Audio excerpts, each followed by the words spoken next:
اللهم صل وسلم وبارك على سيدنا محمد. ازيكم يا بنات؟ عاملين ايه؟ يا رب تكونوا بخير. النهارده المحتوى بتاعي بسيط جدا، وزي ما انا عودتكم ان شاء الله اي حاجة هنعملها مع بعض هتكون بسيطة ومش معقدة خالص. طيب النهارده انا هعمل لكم الفول. تمام؟ من غير فوالة بقى ومن غير الكلاكيع بتاعته دي، وانا بحب قوي اللي انا اعمله في البيت. وبإذن الله هخليكي تعملي كل حاجة في البيت، لأن بره طبعا لما بتيجي تجيبي شوية فول قد كده ب10 جنيه بيديكوا حبة صغيرة جدا ما بيكفوش أي حاجة. دي رقم واحد. رقم اتنين، ما تضمنيش الفول ده بره معمول ازاي، عشان طبعا هو بيحتاج سوا وقت طويل جدا على النار، وعشان البياع طبعا ما يخسرش الغاز اللي هو هيحط، فبيحطوا بودرة كده عليه مش حلوة خالص. ودي كانوا قايلين عليها قبل كده، البودرة دي عشان تسرع من عملية السوا بتاعته. طب انا ليه ادخل بيتي حاجة انا خايفة منها او تجيب اي امراض؟ طب ما انا اعملها في البيت وسهلة قوي، مش محتاجة اصلا اي حاجة. تعالوا هنا نخش على المقادير كده ونسمي الله. انا هنا ده كيلو فول انا نقعاه من بالليل. هنا بقى يا قمر انا نقع الفول في مية كده من بالليل، عشان الفول بتاعي يكون طري وايه يبقى سلس كده معايا في التسوية بتاعته. ودي كوباية عدس انا غسلاها. التوابل بتاعتي بتبقى عبارة عن ملح، كمون، ورق لورا، كزبرة ناشفة، من كل حاجة معلقة. وعايزة اقولك الورق اللورا ده بيخلي ريحته عاملة كأنك بتسلقي لحمة. 3 طماطم مكعبات مقطعهم عشوائي، بصلاية كبيرة، 3 فصوص توم. وقرن الفلفل ده بيديله تست حلو قوي، مش بيخليه حامي. عايزة تخليه حامي زودي في الفلفل بتاعك، لكن قرن واحد بيديله ايه، تست حلو كده. ومعلقة هرمية نشا، ودي اخر مكون انا هستخدمه في الوصفة بتاعتي النهاردة. تمام.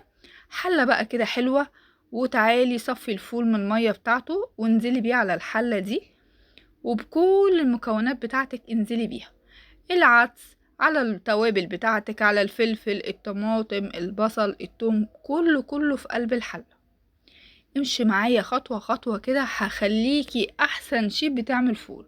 والله لو دقتيه بالطريقة بتاعتي دي مش هتشتريه ابدا ابدا من بره، لان في البيت طبعا بيبقى الحاجة دي صحية وانضف بكتير. وعايزة اقولك الطعم كمان بيبقى مختلف خالص.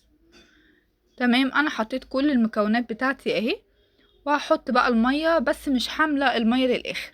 وانصحك ان انت تجيبي الفول البلدي، بلاش تجيبي الفول اللي هو الصغير مستورد، البلدي احسن بكتير. تمام. وبتبقى الحباية بتاعته زي ما انت شايفة كده كبيرة وزي العسل.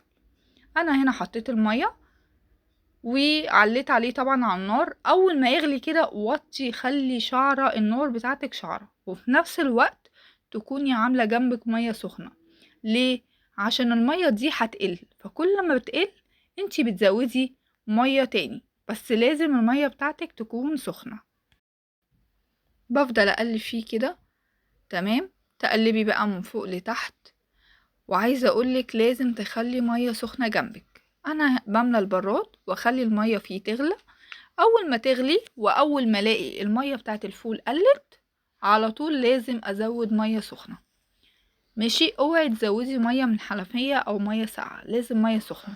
انا بعمل المرحلة دي مرتين. مقدار المية بتاعي هيقل، هزود على طول مية سخنة عشان يستوى. ما يبقاش يستوى معايا ومفهوش مية خالص، لا طبعا لازم يبقى فيه مية. امشي ورايا كده خطوة خطوة يا قمر، هخليكي احسن شيف بيعمل فول. ولادك وجوزك مش هيعرفوا ياكلوا الفول غير من ايدك. بصي يا قلبي، اهو دلوقتي اهو الفول ما شاء الله داخل على السوا، بس المية بتاعتي قلت. اعمل ايه؟ ازود شوية مية سخنة.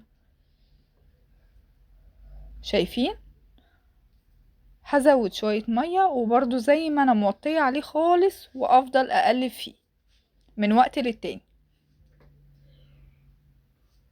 هقولك هتعرفي بقى منين اللي هو استوى. امشي ورايا خطوة خطوة كده. بصوا هنا، كان داخل خلاص بقى كده، كان استوى. هعرف منين؟ همسك فولية كده وبالمعلقة هختبرها على ايه، اتقسمت معايا واللهم بارك زي العسل، عسل عسل عسل. في المرحلة دي بقى يا قلبي انا هعمل ايه؟ بصوا هنا الطماطم والبصل وكله كله ما بقاش ليه ملامح، ما فيش غير ايه الفلفل الاحمر ده بس هو اللي ليه ملامح يعني في الخلاط كله كله هيندمج مع بعضه مش هيبان. انا هنا هعمل ايه بقى؟ طبعا المية بتاعتي هنا خفيفة، طيب انا عايزه ادمجها واتقلها واخليها زي ما بشتريها كده من بره. معلقه النشا بتاعتي زي ما احنا شايفين كده، اجيب ربع كوبايه ميه من حنفيه. تمام. واحط النشا فيها واقلبها. اوعي تحطي النشا على الفول، هيبوظ منك كل حاجه. تقلبي النشا كده كويس قوي. قلبي بقى النشا ده كويس جدا كده في الميه بتاعتك، ربع كوبايه ميه. تمام. اوعي تحطي النشا على الحله على طول، طبعا هيبوظ معاكي كل الفول. لازم في شويه ميه كده تتقلب كويس، ميه من حنفيه عادي.